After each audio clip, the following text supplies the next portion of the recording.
The Memphis Grizzlies wowed NBA fans in this past season, coming just one game short of making the playoffs, led by a rookie in Ja Morant and a sophomore in Jaren Jackson Jr.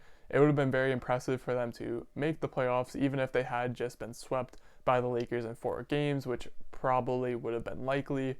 But anyway, they're already looking to build upon a great season with another great draft class, and this young Grizzlies front office, they just seem to get things done. They hit on a lot of players last year, guys like Brandon Clark, DeAnthony Melton, Dylan Brooks a few years back, and they're looking to do more of the same this year.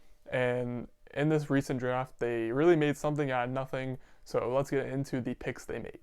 None of these guys were by any means home run picks for the Grizzlies, but they entered the draft, or at least entered the night, with only having the 40th overall pick, but they wound up waking up the next morning with 3 very solid additions, or at least 3 players who could be very solid additions if they progress and mature and grow and develop into the solid role players that the Grizzlies imagine they can be. It all started in the first round when the Grizzlies decided to send 2 future second-round picks to the Boston Celtics for the 30th overall pick in the draft. They then used this pick to select Desmond Bane from TCU, and I am personally a huge fan of Desmond Bane. I think it was crazy that he fell all the way to 30th, almost into the second round. And for those of you who don't know, Desmond Bane is just a tremendous sharpshooter talent. He can score both on ball and off ball, and he's also just a great team defender as well. He checks off a lot of the boxes for just being a good role player. Being able to slot him in with guys like Ja Morant and Justice Winslow and just other guys who are great playmakers and create for others, he's going to be a very deadly player to watch and have to monitor as a defense on the court. And like I said, he's just a great shooter, great off ball. He's going to be able to spot up and catch and shoot at a very high level.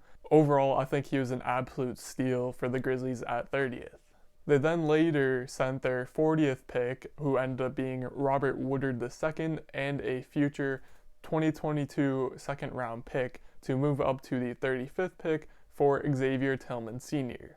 Similar to Bane, I am really not sure how Tillman slipped all the way to the second round. At least as of now, he's projecting to be potentially one of the better glue guys in the league. Tillman, in his time at Michigan State, worked his butt off in the paint, both on offense and defense, proved to be a great rim protector, a great rebounder. He could score in the paint at a very high efficiency, and almost more importantly than all of that, he was also a really great passer out of the post and was able to set up teammates, find cutters, all that good stuff that we love to see out of a modern big in today's NBA. We see guys like Jokic, Steven Adams, Nurkic, all those guys are able to drop beautiful passes from the post and hit their cutters and guards for easy buckets.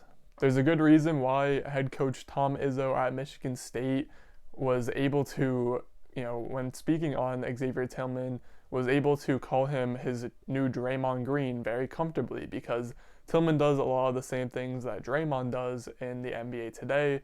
As I've said, he's able to rebound, he's able to pass, he's able to defend, and unfortunately, much like Draymond as well, he doesn't quite have a good jump shot yet.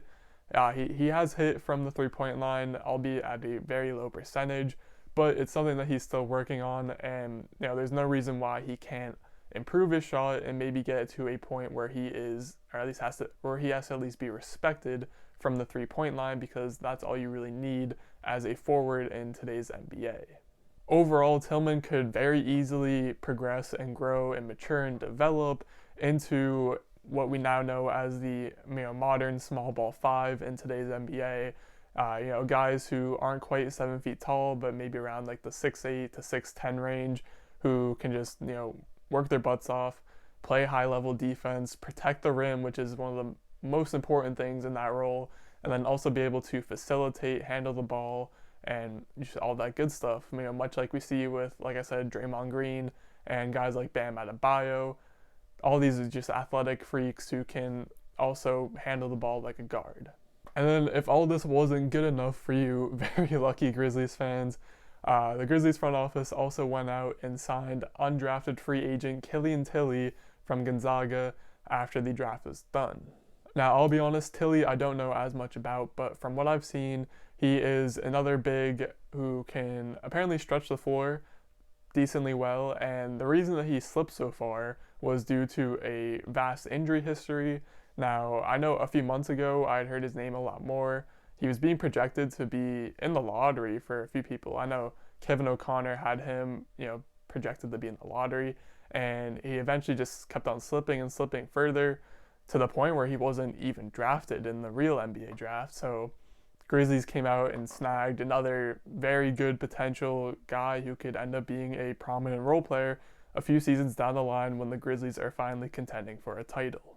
There's no doubt in my mind that when looking back on this draft in a few years, we might look at all of these guys that the Grizzlies picked, and Desmond Bane, Xavier Tillman, and even Killian Tillie, and just think back to how they were absolute steals and they were, the most slept on guys in this draft.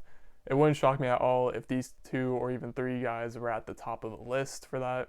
And again, just thinking back on how good this Grizzlies front office has been in finding talent over these past couple of years, it just really wouldn't shock me if at least one of these guys turns out to be someone with a very good and deep role that plays a lot of minutes for the Memphis Grizzlies in a few seasons down the line. And with that is it for this video. As always, drop some comments down below on what you thought about the Grizzlies draft day selections. And while you're down there, maybe think about hitting the like button.